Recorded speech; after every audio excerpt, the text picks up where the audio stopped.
The scriptures outline what the Most High created and what the Most High did not create. The Most High preserved the part of his creation that served him. Anything that he did not create, the Most High destroyed.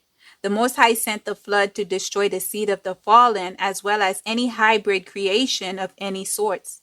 There are people who believe because the Most High created the earth, the angels, the animals, and humans, the Most High is the father to all creation.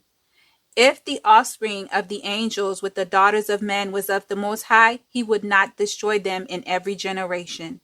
Any hybrid creation that ever existed comes from evil men and the fallen angels. The cloning of animals and humans, genetically modified organism, and living AIs come from the creation of men and the fallen angels. The creator of the hybrid entities are men and the fallen angels.